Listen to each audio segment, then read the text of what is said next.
Halo, kembali lagi bersama kakak. Di sini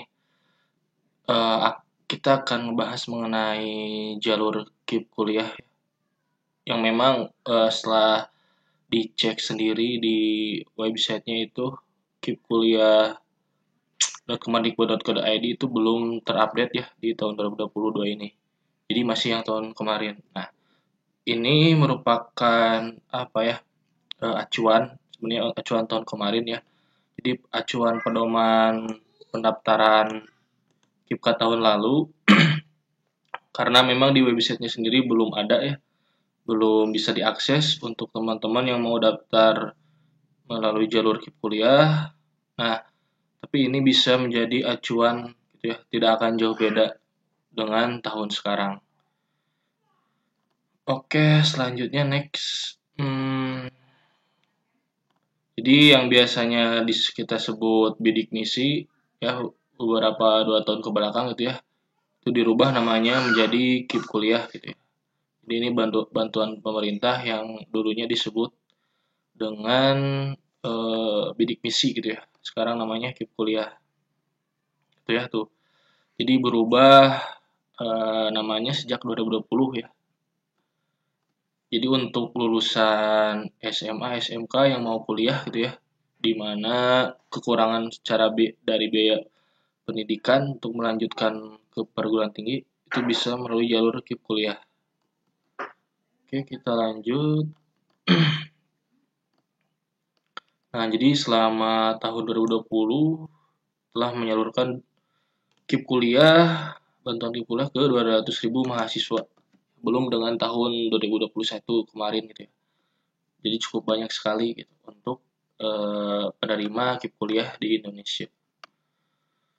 Kita ke hal yang pentingnya saja, ke ketentuan dan cara bagaimana daftarnya, persyaratannya apa aja gitu ya. Ini nanti bisa teman-teman baca ya. Oke. Nah, kita langsung ke persyaratan bagi penerima KIP kuliah ya. Yang pertama itu penerima KIP kuliah siswa sekolah SMA ya sederajat yang lulus pada tahun berjalan atau lulus 2 tahun sebelumnya. Ya, jadi masih bisa 2 tahun sebelumnya. Memiliki potensi akademik tetapi memiliki keterbatasan ekonomi yang didukung bukti dokumen-dokumen yang sah. Nah, nanti dokumen yang sah itu apa aja sih ya? Itu nanti dijelaskan di bawah ya. Terus lulus seleksi penerimaan mahasiswa baru melalui semua jalur ya, baik SNPTN, SBMPTN, dan seleksi mandiri itu bisa menggunakan KIP kuliah, ya, baik di PTN atau PTS pada program studi yang terakreditasi. Persyaratan penerimanya apa aja sih ya? Pertama, keterbatasan ekonomi calon penerima KIPKA dibuktikan dengan KIPKA ya, memiliki bantuan pendidikan nasional untuk KIPKA. Teman-teman nanti bisa daftar gitu ya di kipkuliah.kemendikbud.go.id. Itu jadi bagi yang belum membuat atau teman-teman sebelumnya berasal dari program PKH, program keluarga harapan, atau memegang kartu keluarga sejahtera, atau mahasiswa dari panti sosial, panti asuhan, atau keluarga yang masuk dalam desil kurang atau sama dengan kategori 4 pada data terpadu kesejahteraan sosial. Nah, kemudian jika tidak memenuhi salah satu 5 kriteria di atas ya, maka tetap dapat mendaftar KIP kuliah gitu ya. Asalkan memenuhi persyaratan tidak mampu sesuai dengan ekonomi ketentuan, sesuai dengan tidak mampu secara ekonomi ya, sesuai dengan ketentuan. Nah, ini biasanya dibuktikan dengan SKTM gitu ya. Surat keterangan tidak mampu ya. Teman-teman bisa membuatnya di desa dengan catatan. Jadi kalau penghasilan kotor gabungan dari orang tua kalian paling banyak itu harus maksimal 4 juta gitu ya, atau per bulannya itu 700.000 gitu. 750.000 gitu. Kemudian keunggulan KIPKA apa aja sih ya? Keunggulannya, Nah, jadi yang nanti mendaftar KIPKA itu ketika ingin mengikuti ujian UTBK SBMPTN itu bebas biaya pendaftarannya ya, tidak ada yang harus dibayarkan gitu ya untuk UTBK pendaftarannya. Kemudian bebas biaya kuliah ya. Jadi tidak ada biaya per semester ataupun UKT gitu ya, atau UKT di universitas yang nanti teman-teman masuk kalau masuk jalur KIP kuliah. Dan juga teman-teman mendapatkan bantuan biaya hidup ya.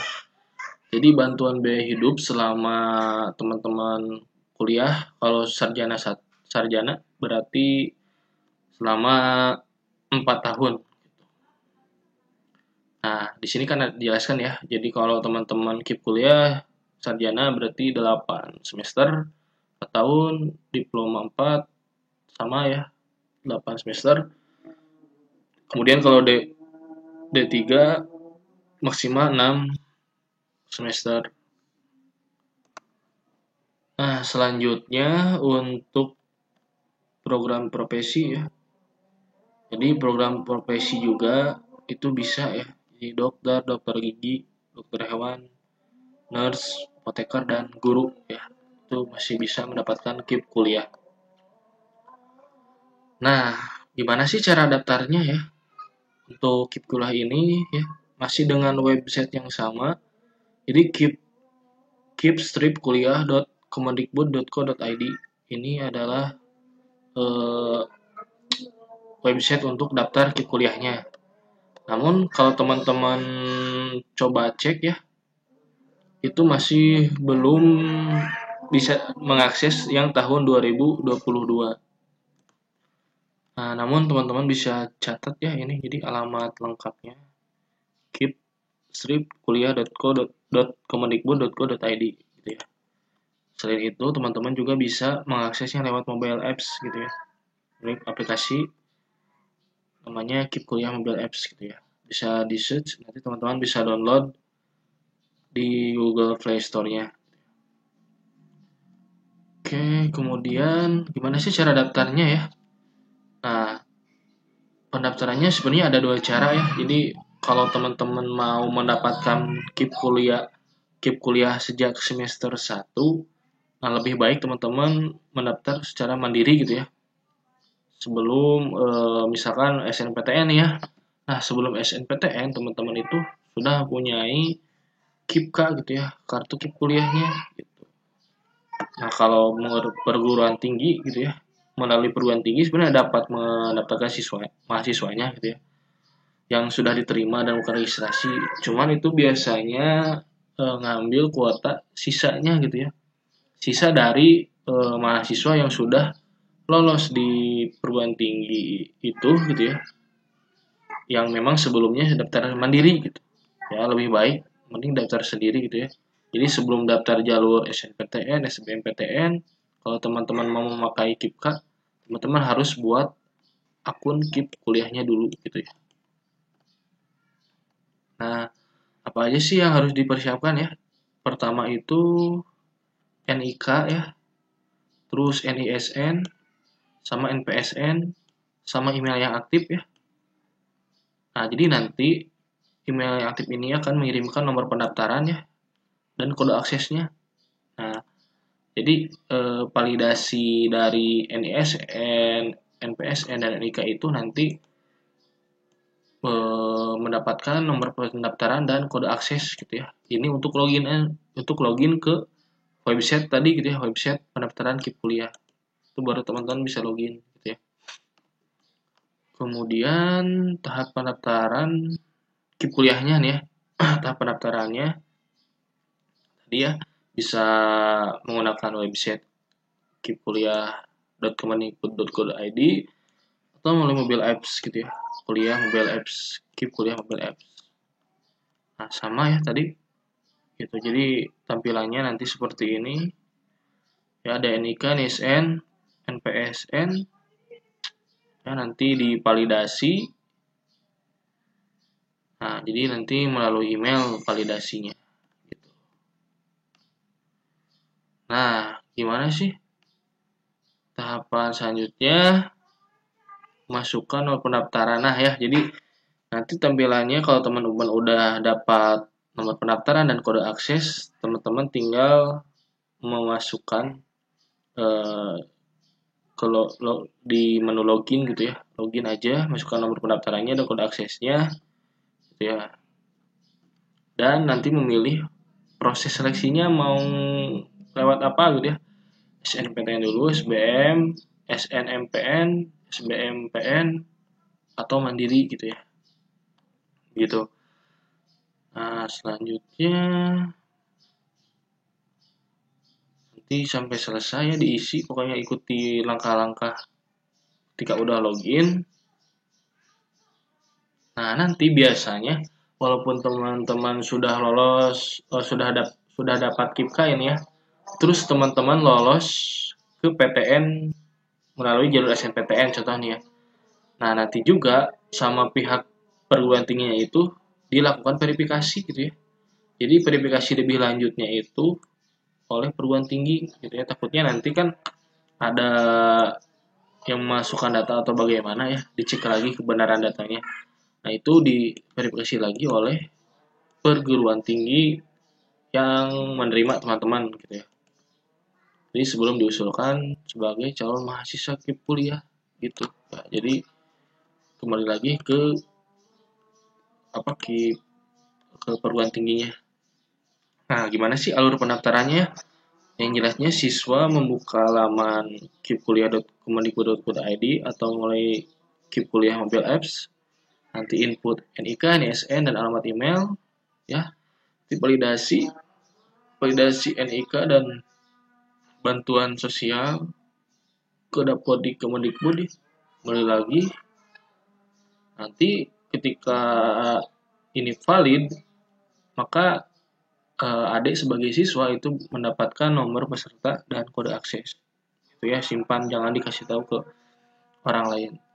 Nah, di sini sampai menyelesaikan proses pendaftarannya ya. Terus ikuti alur tahapan mengisi pendaftaran KIP kuliahnya. Nah, mendaftar dan mengikuti seleksi PT sesuai jalur gitu ya. Jalur apa yang akan dipilih? SNPTN, SBMPTN gitu ya. Nah, ketika misalkan diterima di PT ya, di perguruan tinggi gitu ya. Nah, perguruan tinggi melakukan verifikasi gitu ya. Jika diperlukan gitu. Gitu ya. Oke. Itu contohnya. Kemudian, nah jika teman-teman ada masalah mengenai KIP kuliah, bisa memanfaatkan menu help desk gitu ya di laman SIM KIP kuliah. Itu ya sudah ada, atau pengaduan misalkan ada nomor pendaftaran atau kode aksesnya tidak bisa login nih, ada kendala error gitu ya. Kalian juga bisa mengadukan ke email juga gitu ya, ke alamatnya pengaduan@kemendikbud.go.id atau ke Puspapdikbud ya yang di Instagramnya gitu. Atau diskusikan dengan pengelola atau praktik kuliah di perguruan tinggi bagi mahasiswa yang telah diterima dan melakukan registrasi di perguruan tinggi. Jadi bisa juga ke di rektoratnya gitu ya, ke bagian rektorat yang memegang operator KIP kuliahnya. Gitu.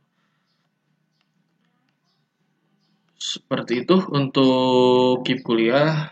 Nanti kalau sudah bisa diakses untuk tahun 2022 ini, nanti kakak akan coba buatkan lagi video tutorialnya. Ini sebatas informasi mengenai pedoman pendaftaran KIP kuliah. Ini masih yang tahun lalu, namun biasanya tidak akan jauh beda. Ketika ada perbaharuan ataupun update di tahun ini, nanti kakak akan coba sharingkan lagi kepada teman-teman gitu ya. Semoga video ini bermanfaat. Jika ada yang ingin ditanyakan, bisa ditulis di kolom komentar. Jangan lupa share video ini dan bagikan ke teman-teman kalian. Jangan lupa subscribe dan tonton video yang lainnya. See you di next video.